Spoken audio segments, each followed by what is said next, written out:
two choices you can make today. Choice A is this: you listen, you follow instructions, and you're respectful. What happens, right? I give them the what happens if you choose choice A. We have a great time. And you have choice B. You don't listen, you don't follow instruction, and you're disrespectful. I say it just like that. What happens if you choose that? Well, I'm going to warn you, because I'm a fair guy. I want to give you the benefit of the doubt that you're going to make better choices from that.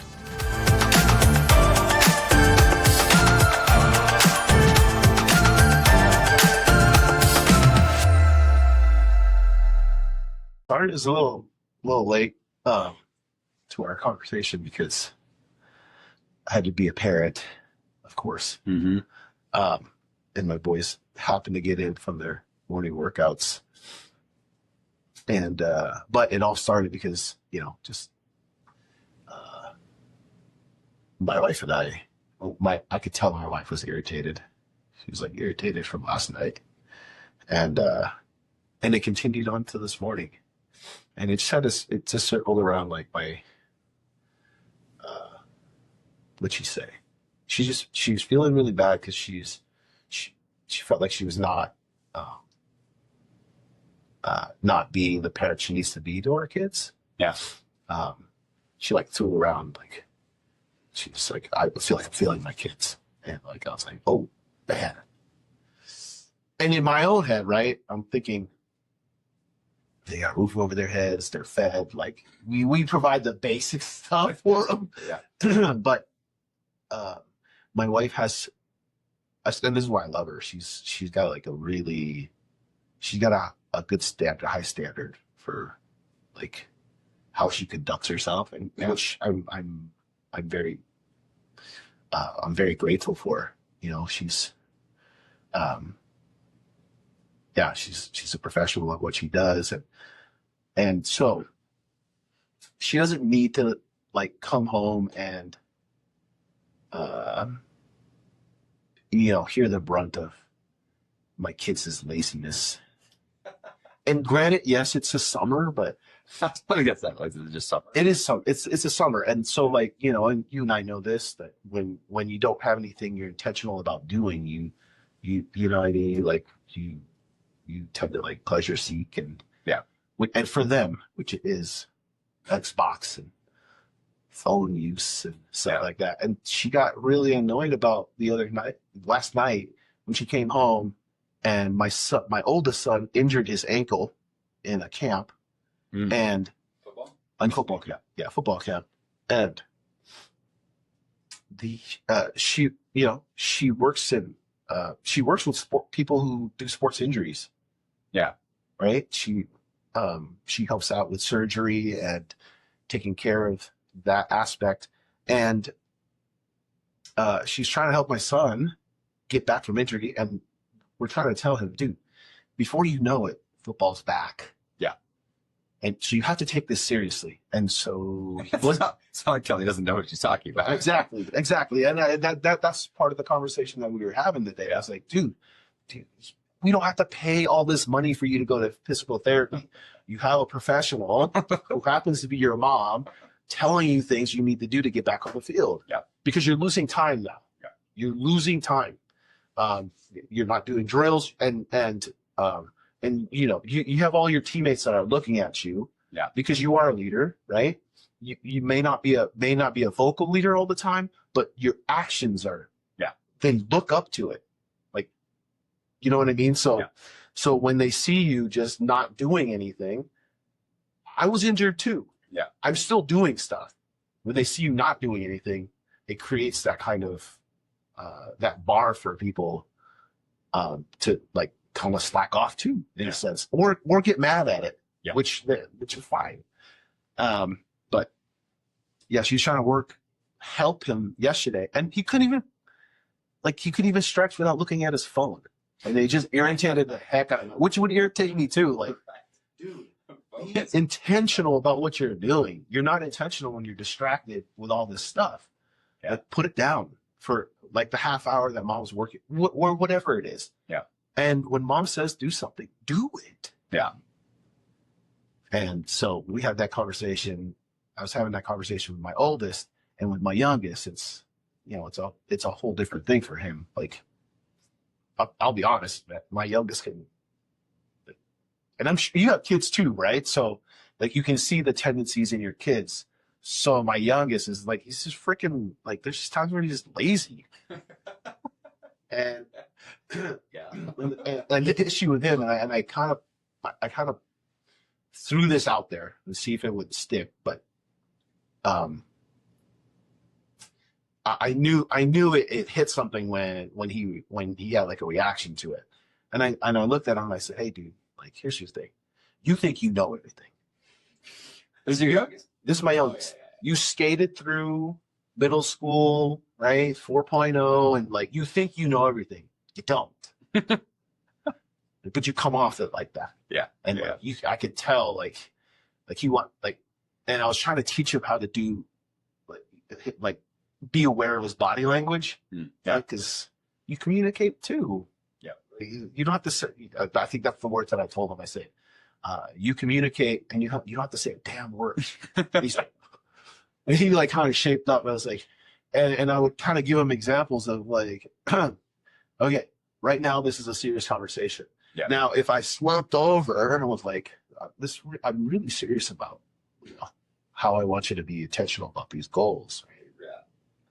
And he's like, and I can see him kind of like start to be like, oh, right, just like some awareness of what's going on here. Yeah. But I think that stems from, you know, he just thinks he knows. Yeah. I mean, Well, I'm not.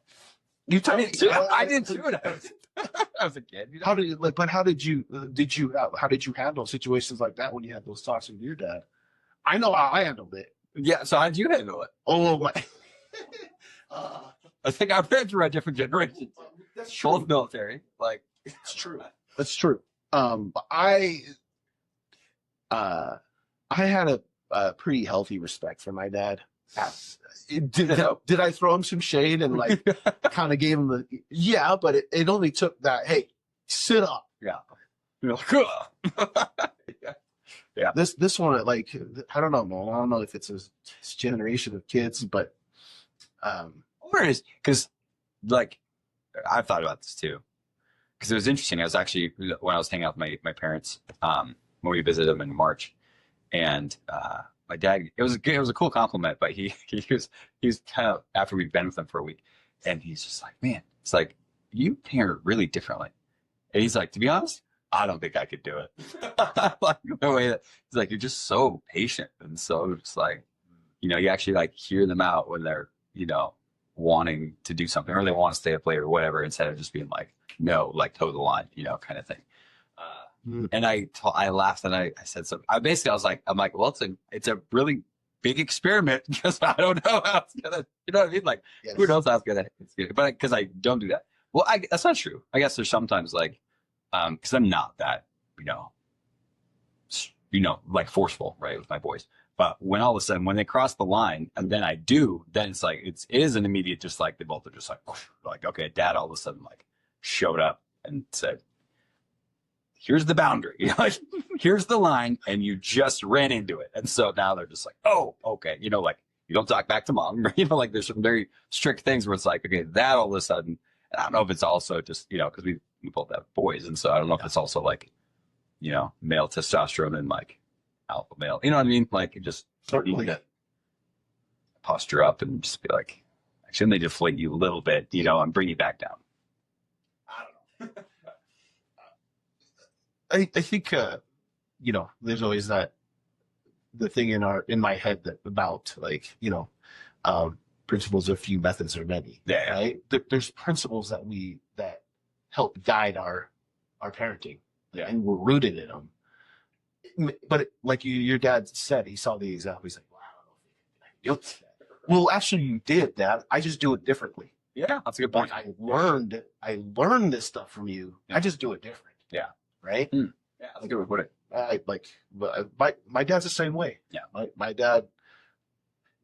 Does my dad come out every once in a while? Like you said, same. When boundaries are crossed, when they argue with mom, when they disrespect mom, like my dad drilled that into me big time. Yeah. Like, do not disrespect women. Do not, you know what I mean? Like, and so, you know, it's along the lines of like, wait, you're not talking to mom.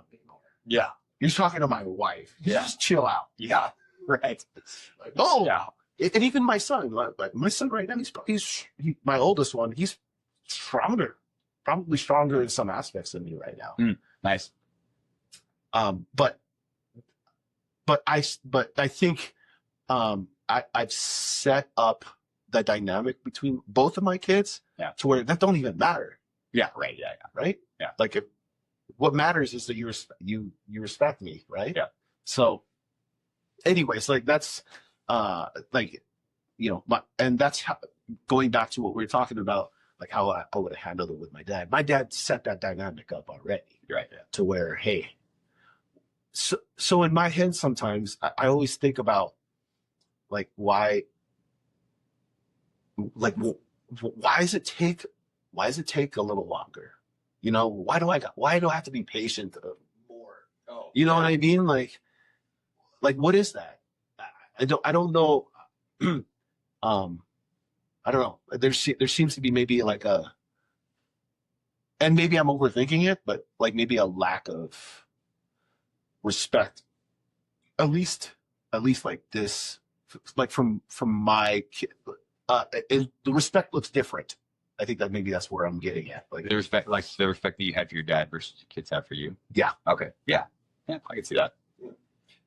Yeah. And I wonder if it's, like generationally. So like my dad's dad, so my grandpa, he was a Navy pilot, was a captain, very yes sir, no sir, like total line. And my dad was, learned from that and then ratcheted it down a little bit, right? He was not nearly as strict as my grandpa was. I think I guess you're right. I just kind of ratcheted down a little bit. What was like, but the laziness thing is interesting too, because I think that like for me growing up, that was never an option. Like it was always like almost like a pride thing, which probably was bad, in the other sense of just like we work hard, so I definitely have seen that there was some unhealthy stuff there where I kind of had to unlearn, like, no, it's okay to like rest, it's like what to take, okay to take a break. But at the same time, I hear you on the laziness thing. And we talked about this before where it's like, as, raising our kids in affluence, and it's like they have, and culturally, we live in the United States, a crazy amount of affluence, right? I mean, the poorest of those in the United States are so wealthier than the majority of the world. And so all I'd say is it's just interesting. Like, yeah, my kids don't want for anything. Kind of like you're saying, like with your wife, it's just like, okay, like, do we need,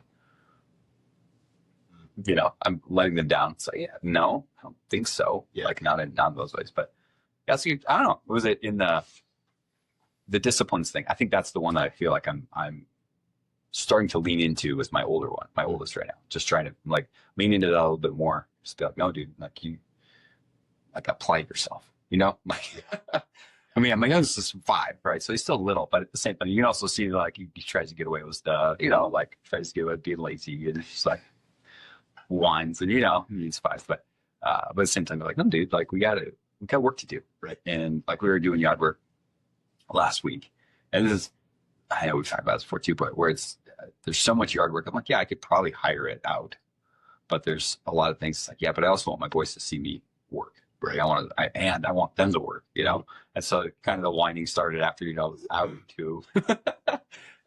And like, when are we going to be done? And just explaining that, here's the process and here's the stuff we got to do and stuff like that. And then finally when it like clicked, it's like, oh, like we are not done until we're done. Right. And so we either do nothing and whine about it, which is going to take longer, or we embrace it, start working, Well, I think there's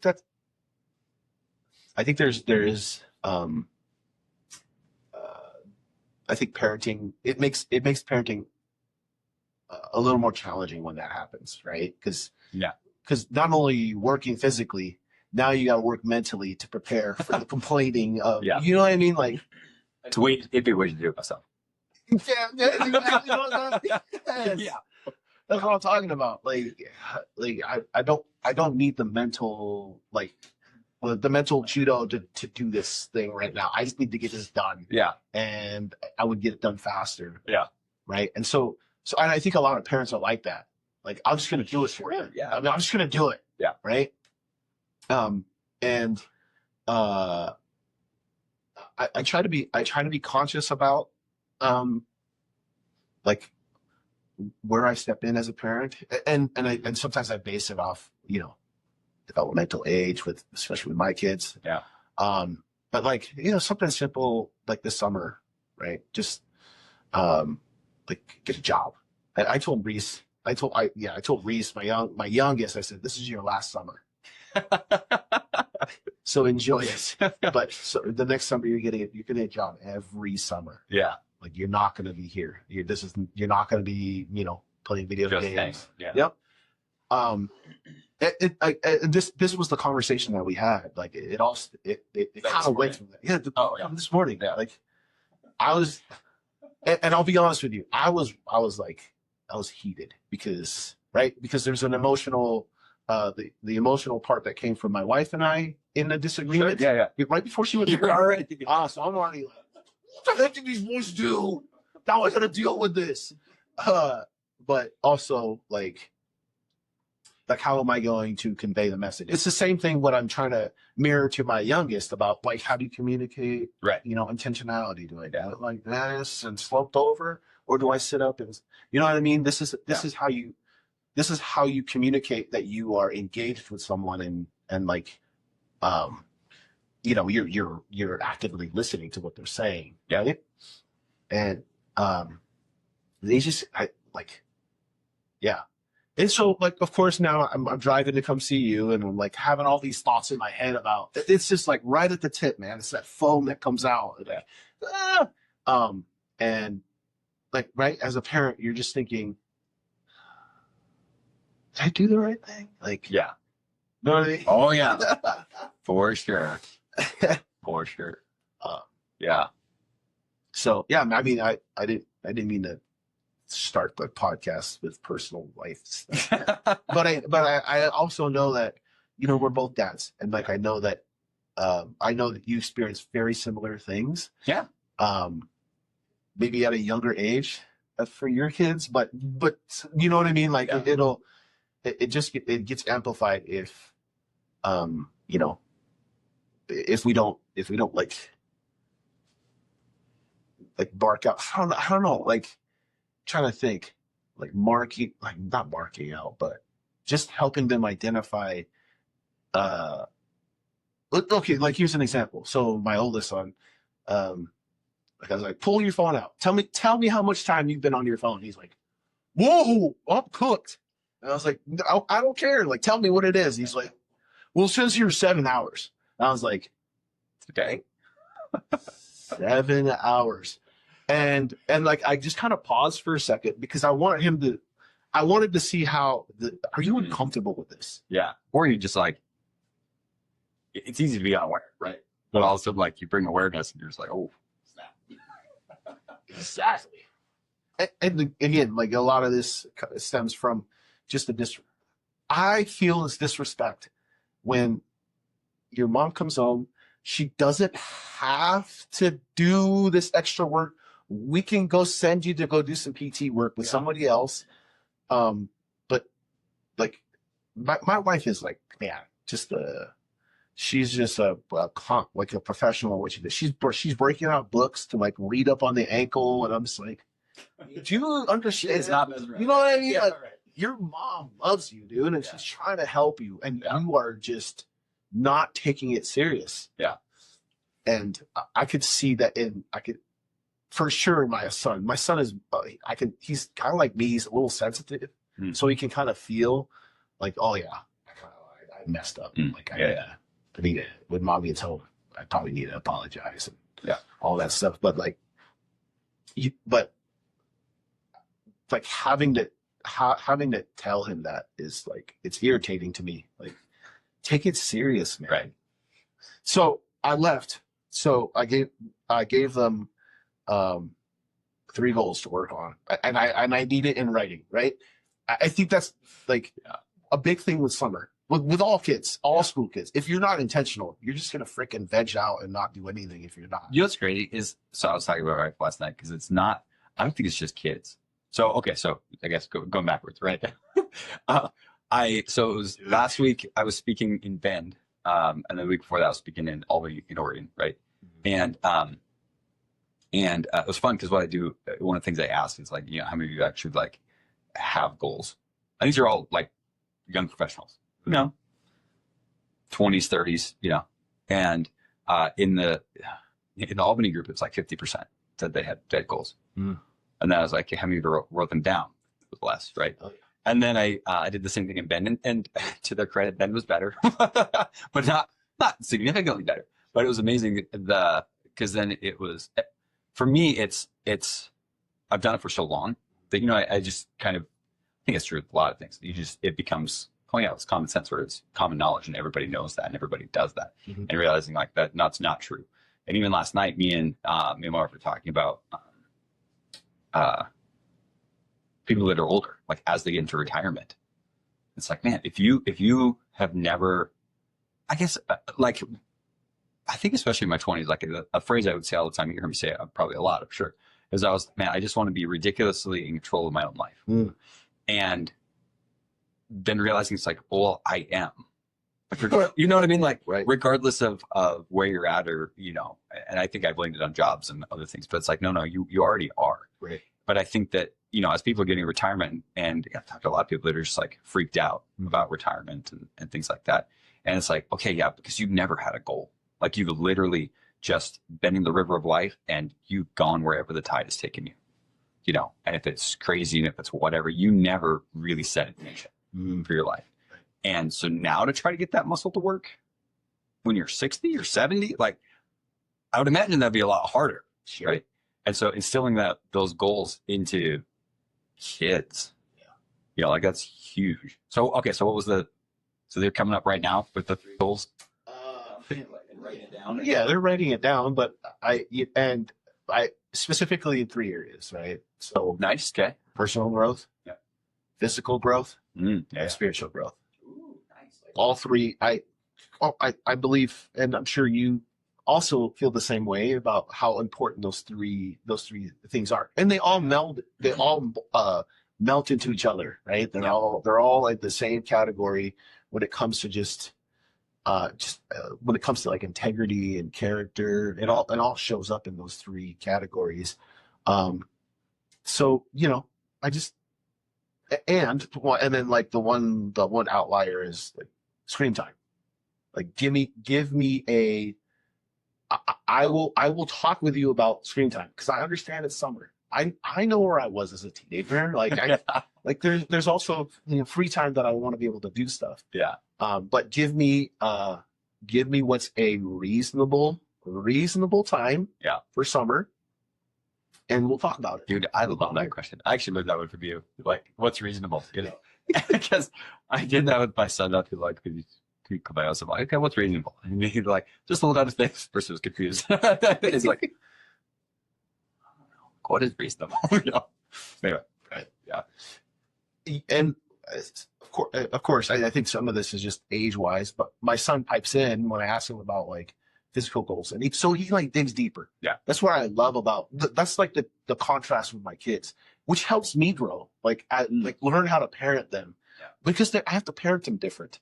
But there's also things I want to make sure that there's like a baseline that a baseline like expectation that you strive to go. Yeah, right. Which all of us in our whole family do. Yeah. And I'll be honest, after the last, right after school, I had that that talk that I had to do. Like 6 o'clock. Dude, like, was that a pain?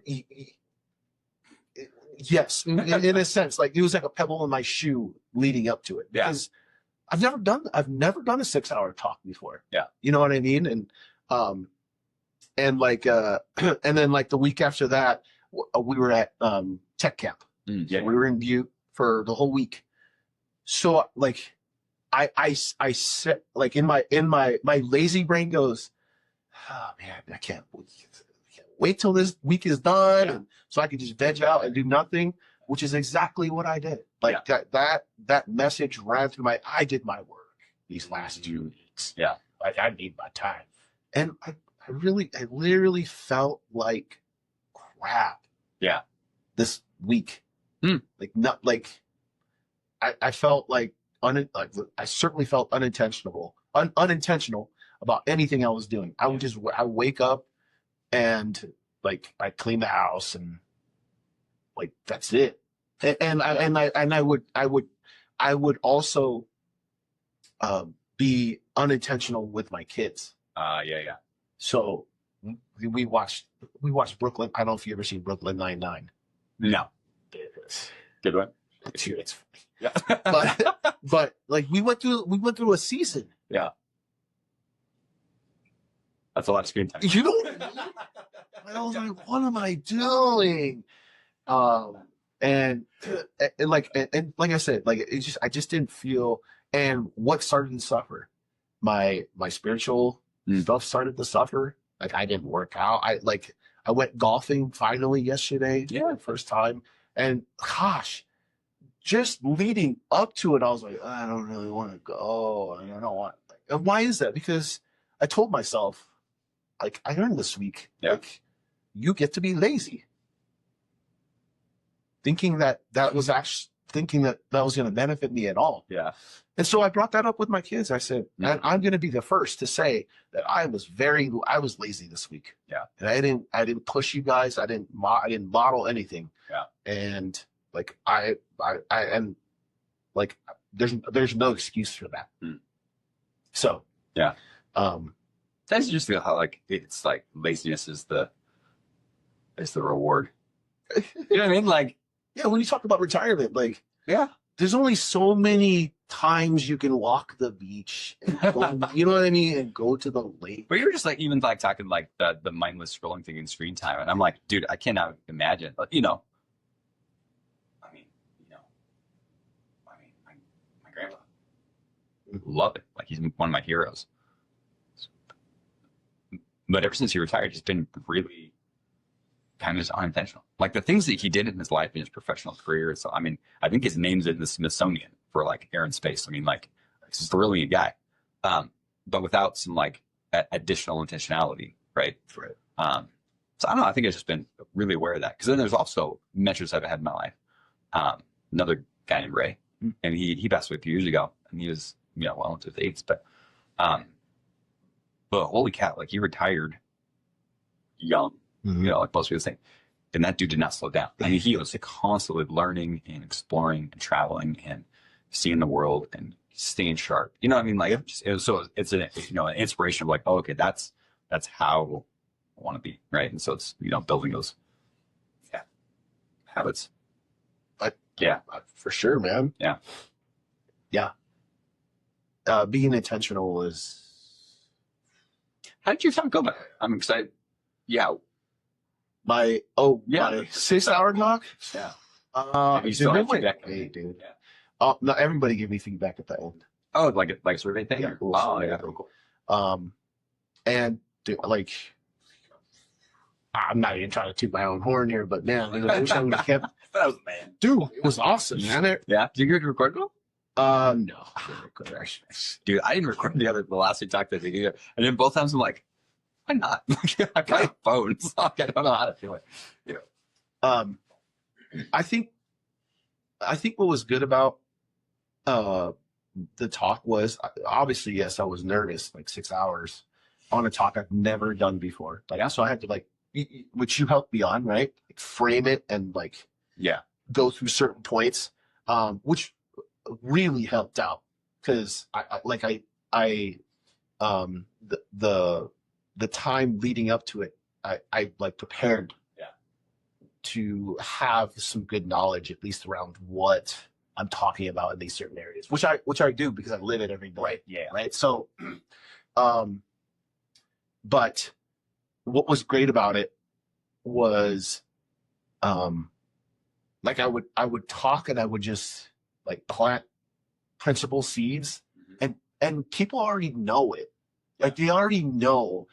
I think it felt like almost like my job was to uncover it and to like, you know what I mean? Like give language to it. Yeah. Like give some language to it and like let everybody like chime in and share their thoughts about it.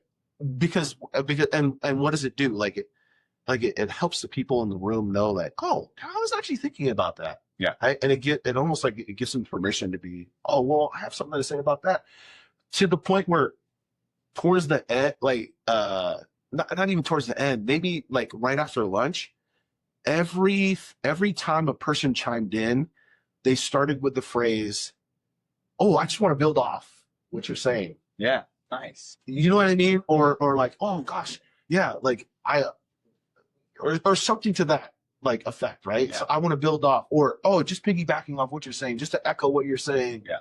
Like it was just, and the talk started out with was like, how do you want your ideal class to be? Yeah. We were like doing it. Yeah. You know what I mean? Like it was. Right. It was. I need You became the perfect class, right? Yeah. This is the model. Yeah. Exactly. Yeah. And like me as a person giving the talk, I'm listening, and I'm also at the same time looking at the people who are, you know, like they're like sitting and they wanna contribute, but they don't. So I'm looking for those. Yeah. And I go, what do you think? Yeah. John? It's usually like, And then, boy, do they have some good stuff to say. yeah. But I mean, like that. Yeah. Because, those are like quiet observers. It's like, it's not they don't have thoughts. Yeah. They probably have some really deep thoughts. Yes. Pretty profound stuff. At least, yeah. And people listen too, right? If this guy's going to talk. Right. You know what I mean? Okay. Yeah. And I think I felt like that was a lot of the talk. I would say like the talk was for 6 hours. Yeah. But it was really a group effort. Yeah. Right. I sent you one of the many feedback where this was one of the most raw trainings that I've ever been a part of. And I was like, whoa, and it felt that way. Yeah. I'll be honest with you. Like when I read that, I was like, yeah, it kind of was. Like, yeah, because it's not like it's not sterile, right? It's not like the standard, like open your book to this. It's like people were vulnerable. Like they had some vulnerability there too. Like it's like, oh wow, I didn't know that about you. Thanks for sharing that. Holy cow. Yeah. It helped. I think it helped. It helped people be vulnerable. Yeah. Which gives other people like a different perspective on who this person is. Yeah. You know what I mean? Like, and also my own colleagues too, like that teach here at our school. It gave me like an opportunity to edify them a lot. Yeah. And say, don't grow weary in the good work you're doing. Yeah. Like, I know. Trust me. Yeah. And there's one teacher where every time I come, like a lot of kids that come in here, they complain about how mean they are. Yeah.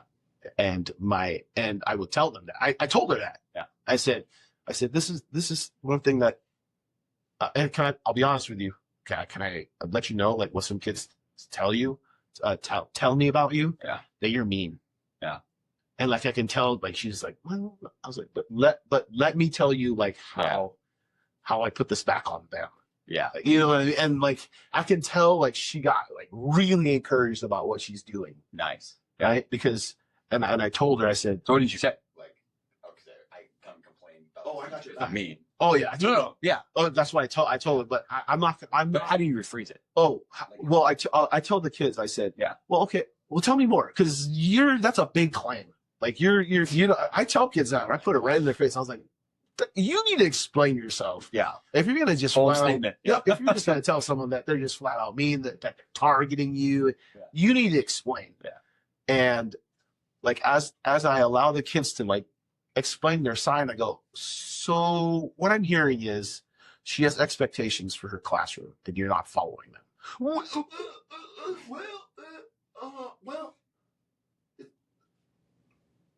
I know this teacher well. And a matter of fact, both of my kids went. Yeah. So, are you mad that she has expectations for you? Yeah. You're mad at that? Fair question. Well, right? No, all I'm am I putting it back on the kid? Yes, I am. Yeah. Think about what you're saying first. Yeah.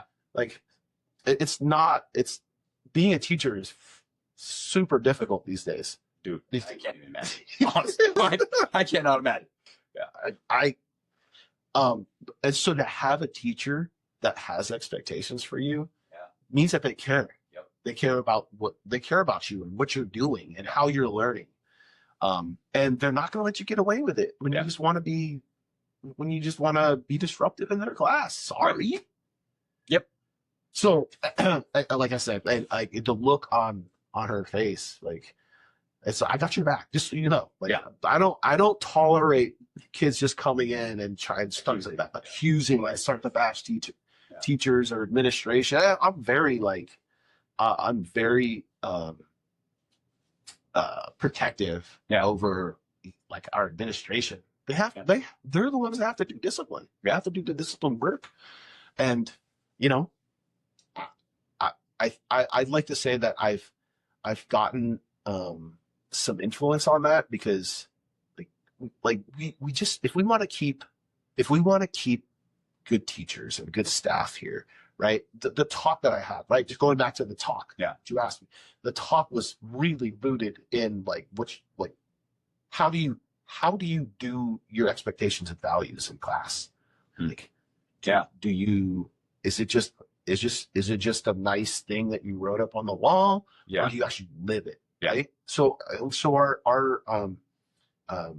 ours is really easy because it's an acronym, EVMS, East Valley Middle School, right? So everybody gets respect, value education, makes responsible choices, and strives to be kind, right? Sweet. That's solid.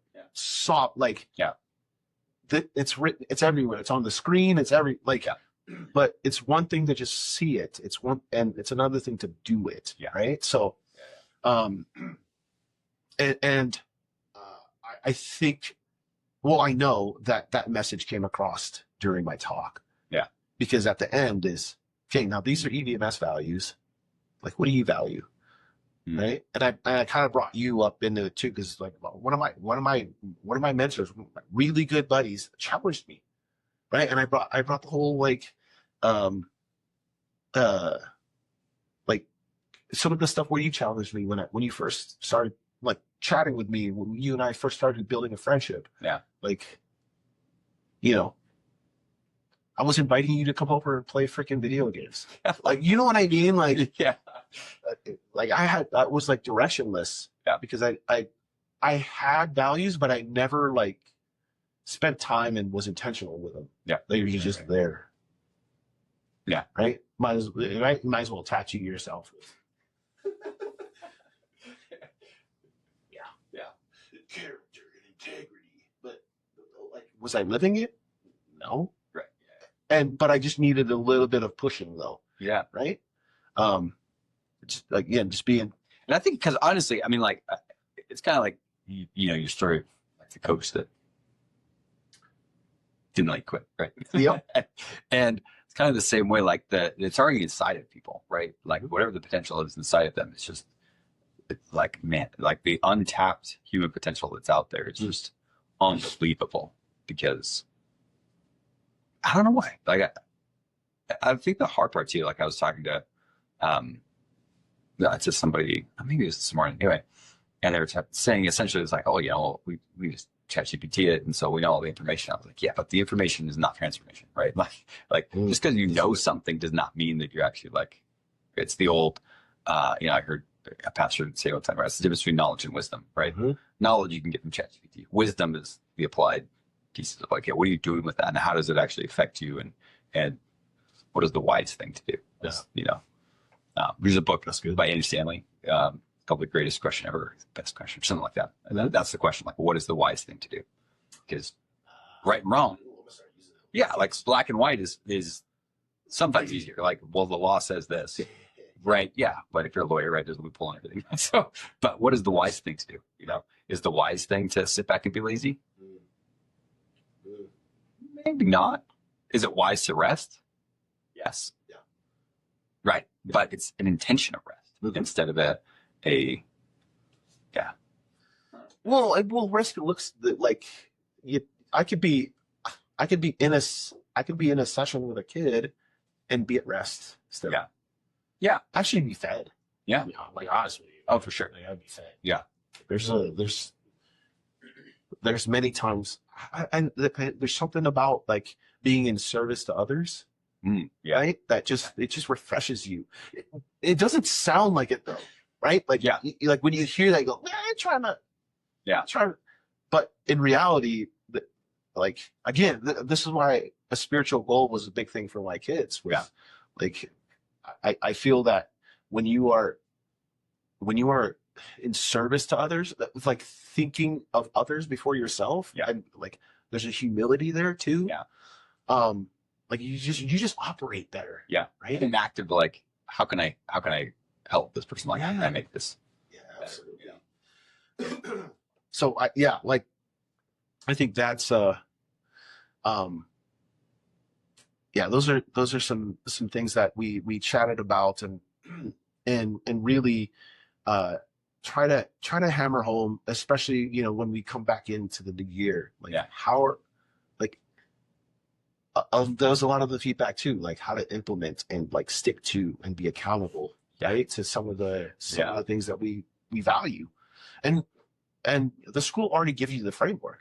Yeah, we already have 4 things, and if kids are out of line, if you're out of line, like you'll feel it if you truly value what we value here at BMS.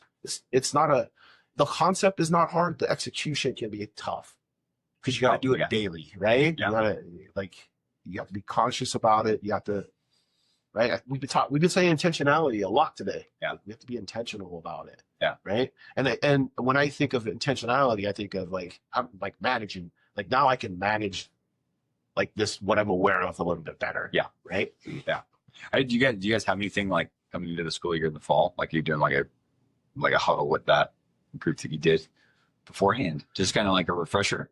I mean, good question. It was a long time. There's a lot of people are going to have There is. You know what I mean? Like barbecues and fun, and Yeah. So, well, that's a good thought. I should probably no. I should certainly follow up, man. Like,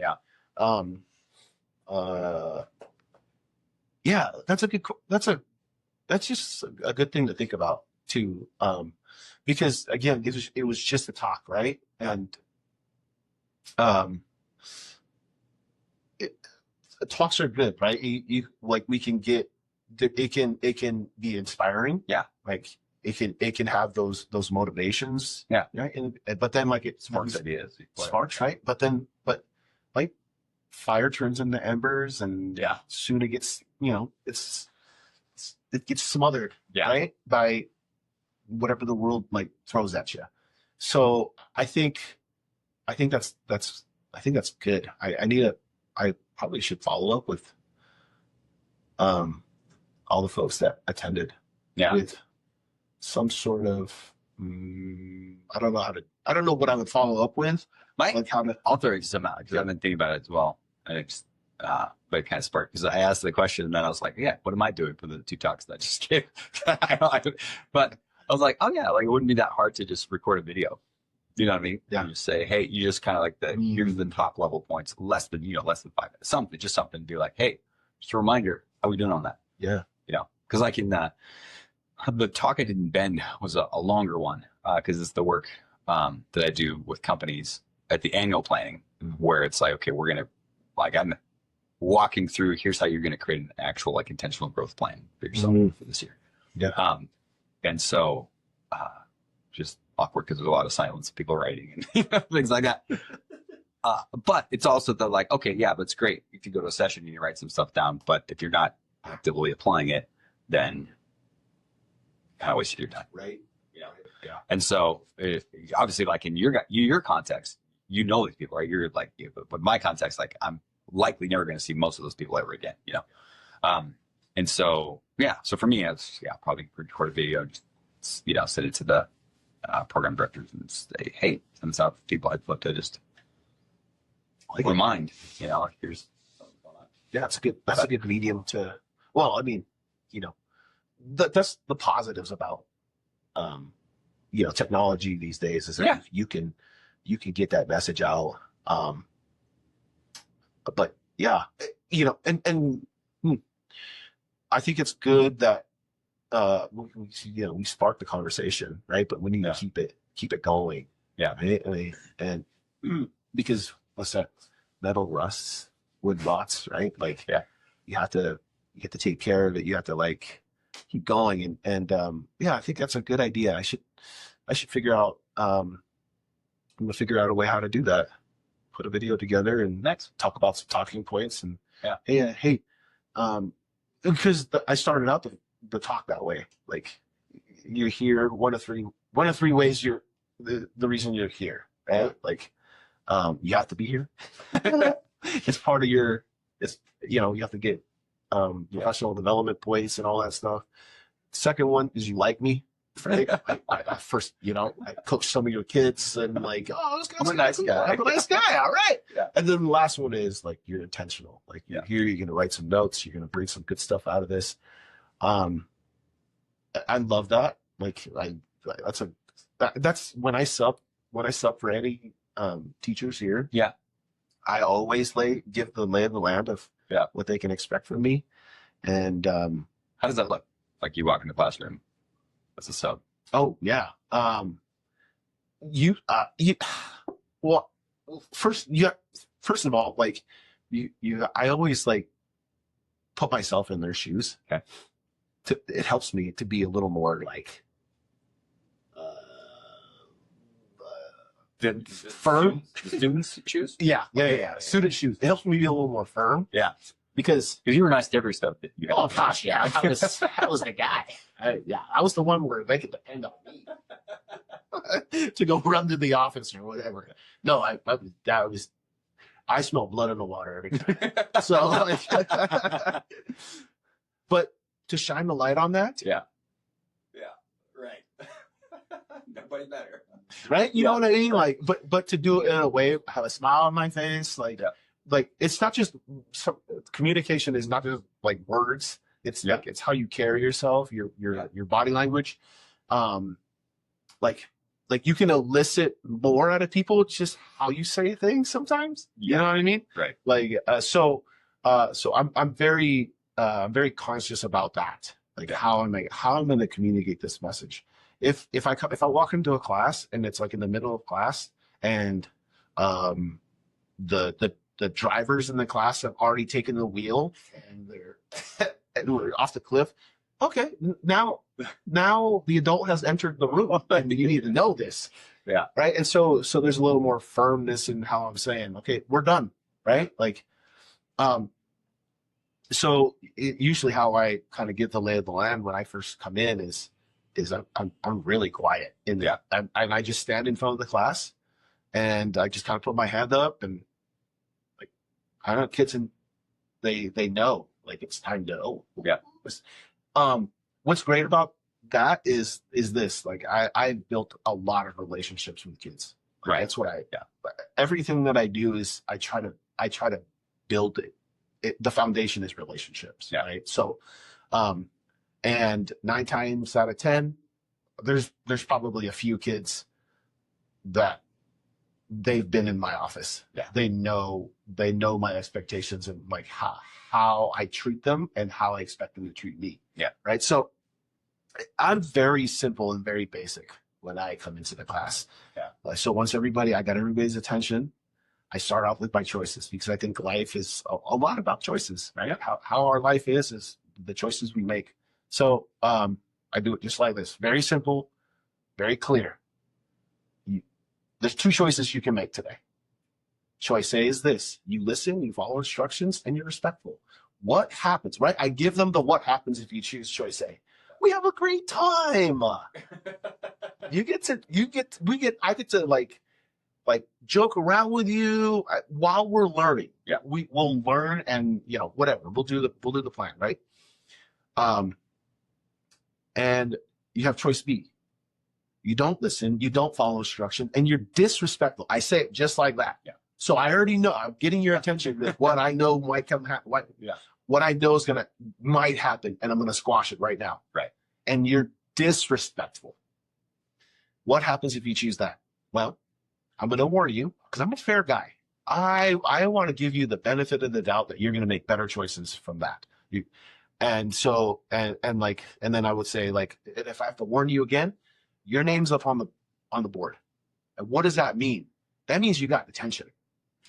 I will find you and I will enforce it. Right. You know what I mean? Like, and so, but if your name gets on the board, I'm a fair guy. I will give you every chance to get it off. Because do I really want to give you? No, I would much rather you make better choices. Yeah. And how do you do that? And you'll have kids start to raise their hand, and they go, and they'll say stuff like, "Oh, well, we'll just pay attention." Yeah, for sure. Yeah. I'll make it even easier for you. Choose choice A. Yeah. and then everybody's like, oh, and then everybody's like, oh, okay, I got it. It's like, so does everybody agree to the choices we're making today? Yeah. Yes. Yeah. Yes. What? Yeah. Yes, Mr. Sebastian. Okay, good. That's 3 times. Yeah. Now we are in agreement. Yeah. Big time. So you choose, and I will give you the results from whatever it is you choose. Yeah.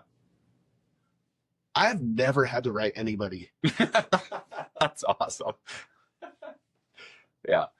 And when I have to redirect someone, I'm doing it from a like a, what's the word? Not like a firm posture. Yeah. Like a authoritative posture. Like, yeah, you're the teacher. You're right. Yes, you're a sub, but so when I get things like, but that's not what we do. I understand that. But your teacher wrote what we need to do. How we're going to do it might look a little different because I'm not a math teacher. Right? Yeah. But it's all set up. Yeah. From right in the beginning, giving them how this is going to go today. So have you been because obviously we've taught that, I'm sure, to other teachers and stuff as well. Like, not just like a confident, large, intimidating dude. Mm-hmm. You know what I mean? Like, right? Because I'm sure people will be like, oh yeah, well, it's easy for you because, you're a big, intimidating man. What about, a fresh teacher who's like basically fresh out of college? Mm. Maybe he's a woman and she's like 23 and doesn't have that confidence. Yeah. Like, it's the same things, right? I mean, it almost seems like, I don't know, prescriptive or something, right? Where somebody could show up and do that. Yeah. But like you said, like the how you say the thing, like you can be like, hey, we're going to have 3 choices versus like, good morning. Yeah. We're going to have 2 choices today. Just carries a different level of authority. But yeah, I don't know. Like, did you have any pushback from that? Like from your talk that you gave? Was like any of them like, well, it's easy for you to say? Yeah. Because you're you, or? No, because I laid that out already. I laid it out in that manner. Like, I thought, right? Because I'm very conscious. Yes, I am a big guy. Yeah. But I also worked at residential, like a residential treatment where kids don't care. Yeah. And I thought they did. Yeah. Which taught me. I guess I would have assumed that as well. I mean, obviously, like, I'm sure some kids, they just get so flooded that it doesn't matter who it is, right? They just become completely irrational. But so, best.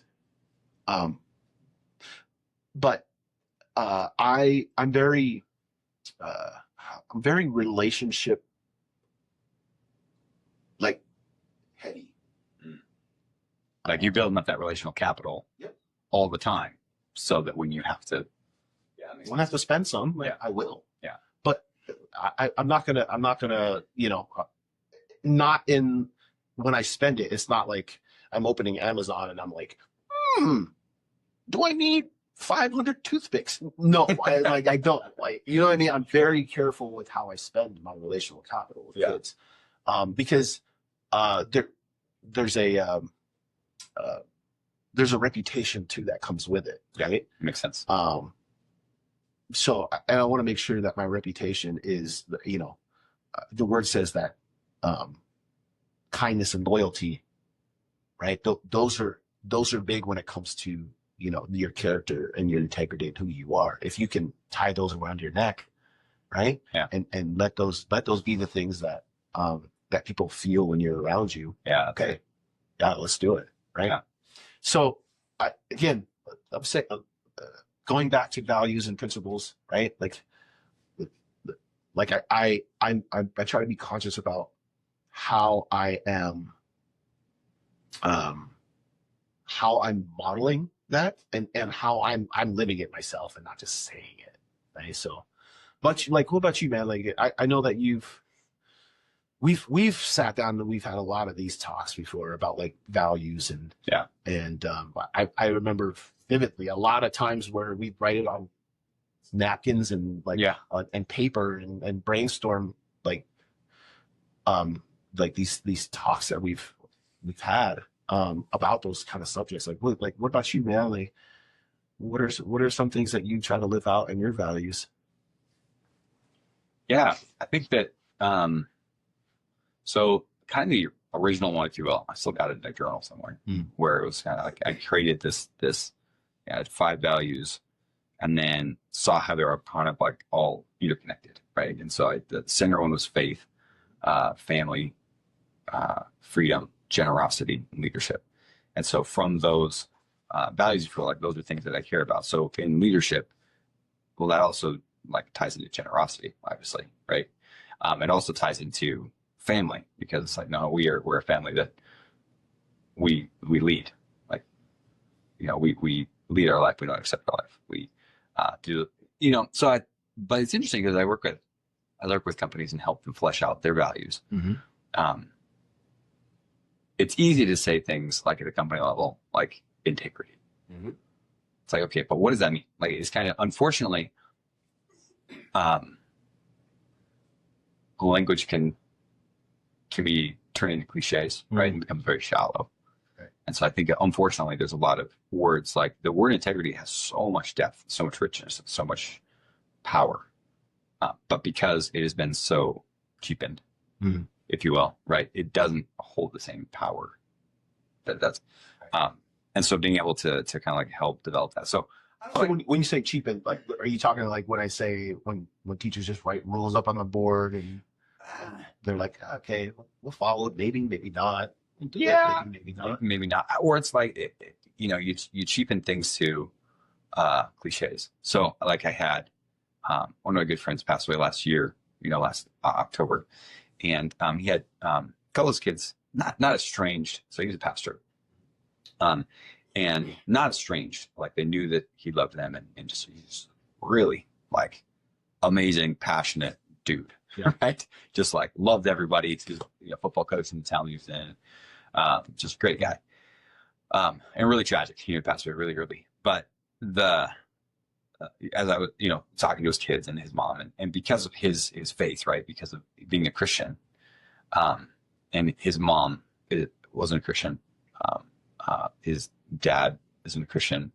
And 2 of his kids are kind of on that like teetering, like, okay, yeah, I grew up having to listen to my dad preach all the time, right? But do I actually believe it? And so at his funeral, I was asked to speak, and it was, it's the difficulty is that unfortunately, like the depth of relationship and love and the things that Mick wanted to communicate to the world, like, unfortunately, it turned more into cliches. Does that make sense? Right? Mm-hmm. Or it's just like, oh man, God loves you. Like they're like cliche things that people listen. Yeah, exactly. Yeah. That all of a sudden the power is sucked out of it. And it's not even like there's some real amazing depth there. Yeah, right. But because in our capacity to communicate in words, it's kind of so. I one of the videos that I do with companies is Simon Sinek. Start with why. Mm-hmm. Terrible recording quality, brilliant stuff though. Have you ever seen that one? Yeah. Like, yeah, okay. Right. And he talks about like the sides of the brain, and obviously way more than me. But the thing that always gets me every time is he talks about the limbic brain, and he's like, it's the part of the brain that doesn't have capacity for language, but that's the thing that just, where intuition and things are drawn. And so even when people say like, like, I don't know what's up, just something just does not feel right, and I think in the same way, it's how do you transfer that feeling through language, right? Which is not great at transferring language. You know what I mean? Yeah, I don't know. It's been interesting. And maybe I've been thinking a little bit more about that as well, just because I'm one of my clients. It was so fun. I got to go to it was their 5th year anniversary. And I'm the only gringo there. Like, it's everybody's Hispanic, first generation, a lot of first generation guys from Mexico. And so it was fun because I got to practice my Spanish. And Hanaro, I mean, he's becoming my hero because, he realized, like, I have to learn English. Like, you don't have to learn English in the United States. In a lot of places, but you just don't, right? Especially with Spanish. There's such a large community. But he realized, like, that was the thing that was limiting him. He's like, okay, well, I'm not going to let that limit me. So it became intentional. It's like, I'm going to learn English. Nice. And so, yes, his understanding of English is not great. Obviously, he's getting a lot better. But in the same way, I was like, dude, okay, well, if you can do that, like, I can up my game in Spanish, And it's interesting because, like, English is a very limited language. Yeah. Like, it just is. It's like you look at other languages and there's multiple, like, even in Spanish, there's 3 words for love. They all mean very different things, or even like things to to know, 2 very different things. Like, just because somebody, intelligence, right? Like, it's intelligence versus like, I know something, which is wisdom, right? And so I don't even know where I'm going with that, but I think that the idea is transferring, like, the belief, having people that believe what you believe, and having people, like, follow the vision because the vision is actually compelling. And so even when we talk like core values as a company, and I constantly rail this all the time. It's like, yeah, like, these one word core values don't convey the depth of what you actually mean. Yeah. Does that make sense? I don't know. So for me, it's kind of the same way. It's like I have my model, if you will, of like the core values that I have for myself. But actually how I live that out is very different, So the ones like for my company, I did the same exercise for myself, and I was like, okay, like, what are the things? So the first one is that ownership is essential.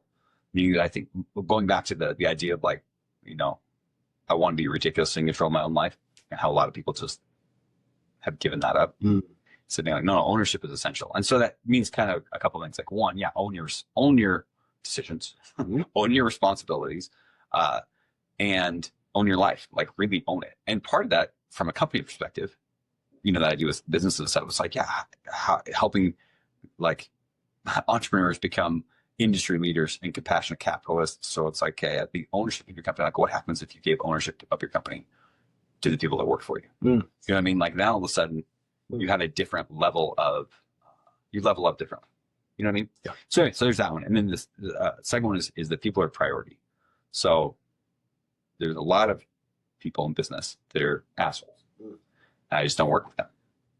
Like I'll say, and we'll have a conversation, a discovery meeting or whatever. And the thing is, they just basically want to scale at all costs, and they don't care who they screw in the process. It's like, okay, that's short-sighted, and you might make more money than me. In fact, you probably will, because that's your objective. However, the richness of your life is going to be very limited. You might have, like, physical riches, but the richness of, like, relationships and people that care about you and respect you, and You said that. You said that. Something. Oh yeah, absolutely. Yeah, I did. Yeah, I was like, yeah. I love it. Well, it was. Yeah, I was like, you're probably gonna make more money than me. I said, but the intention, right? The focus of my life is to make sure that when I die, that those closest to me respect me the most. Yeah. So, and then sorry. I think it's like leadership and some other things. Because again, it was, my very basic model, like faith, leadership, but then fleshing those things out, like, people are a priority. That has, right, when I say that has a different visceral response than just like peopleness. You know what I mean? Like, well, like, I like, or relationships. I guess if that was the one word, relationships versus like, no, people are priority. No, see, I know that because I know you and I've experienced that but you know what I mean? Like, like, I think when you say like it cheapens words, it's because I feel like, and I interpret it this way, like, um, I don't know, it's almost like rules for thee, but not for me kind of thing. Like, I'm like, are you doing this? Yeah. You know what I mean? Yeah. And so when I communicate my two choices, when I communicate that to kids, there's weight to it because you know me. Yeah, that's a good point. Yeah. Some of you in here know. That brings me up this one time when that had happened. Like, the drivers we're off the cliff already. There's kids all over the classroom. Yeah. Right. Because I had to come in like 15 minutes because of an emergency. Yeah.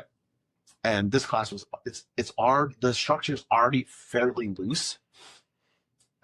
So like, I did my whole thing. Yeah. But the driver still wanted to go. Yeah. And I knew that if I just wrote their name down, like this is something they already go through this already. Yeah. Right. And I could have done that. I could have just been like, now you have attention. Oh, okay, whatever. Yeah. But this is the time when I spent relational capital. Yeah. Both of these kids have been in my office. Yeah. Right? Leave us in butt. And they have that reputation. But again, my relationship with them, right? I've coached them, right? There's things that I have that I could anchor how I'm going to communicate the next thing. Yeah. Right. That makes sense. So, so I did the slide. The whole class stopped. The majority of the class was good. It's just I could see how they could take control if they keep this up. So I addressed the whole class in general because it's just not them two that I know. There's probably like 15, 16 kids that I know. Sure. Yes. That are good. Actually, there are some leaders that I want them to start speaking out a little bit. Yeah. So now I'm going to model to them how this is going to, you know what I mean? How we're going to do this.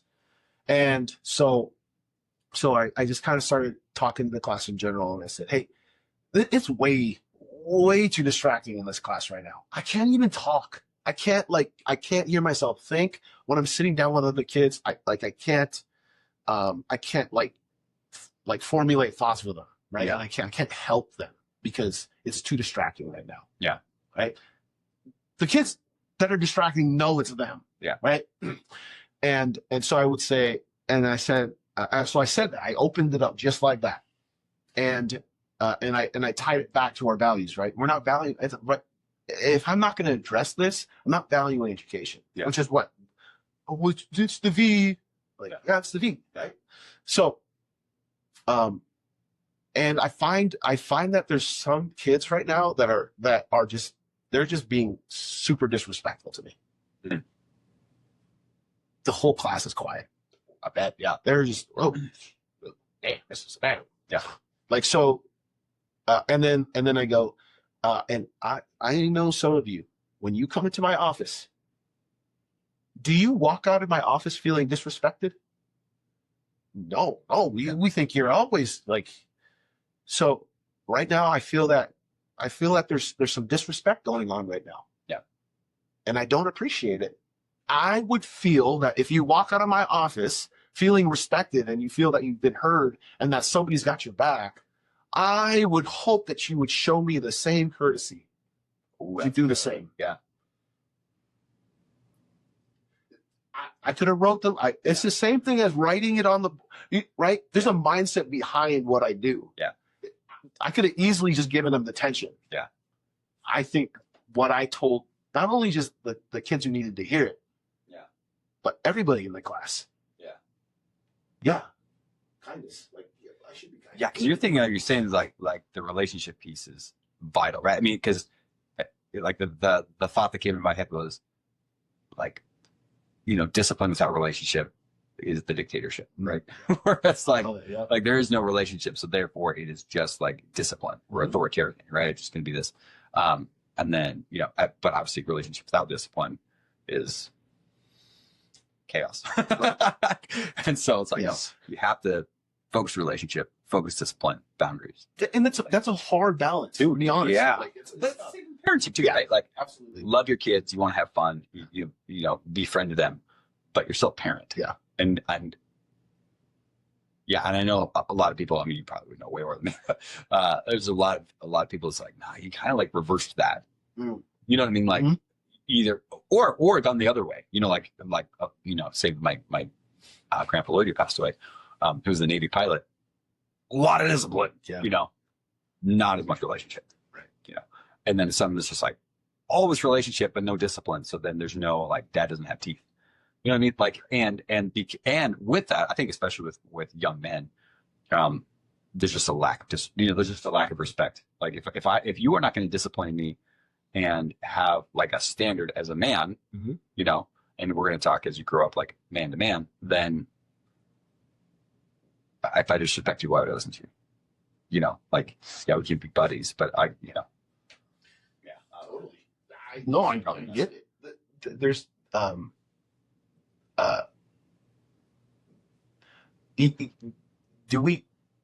you said it, right?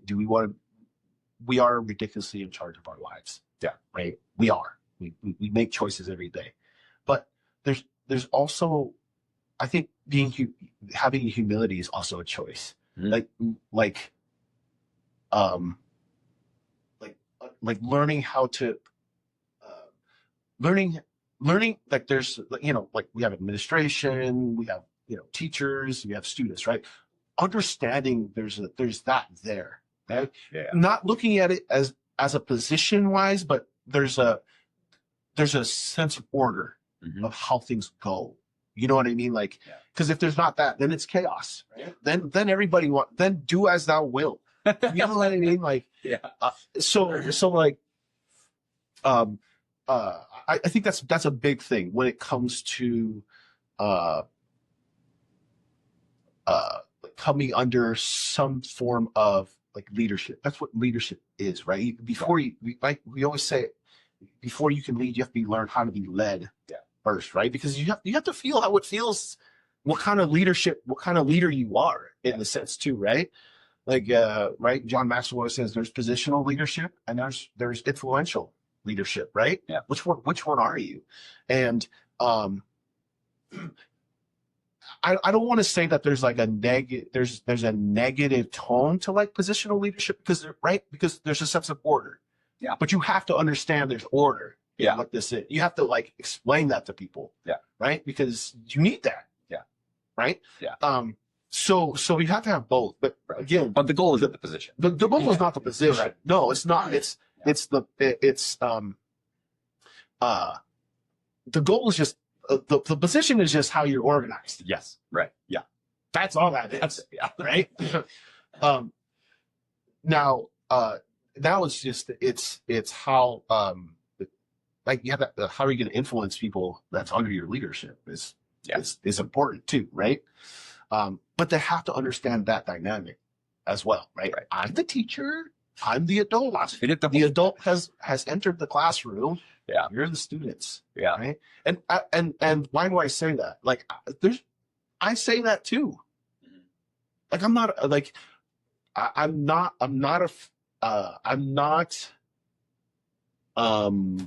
I don't know if afraid is the right word, but I'm not hesitant in that because I know, because there's perspective in what I'm saying. Yeah.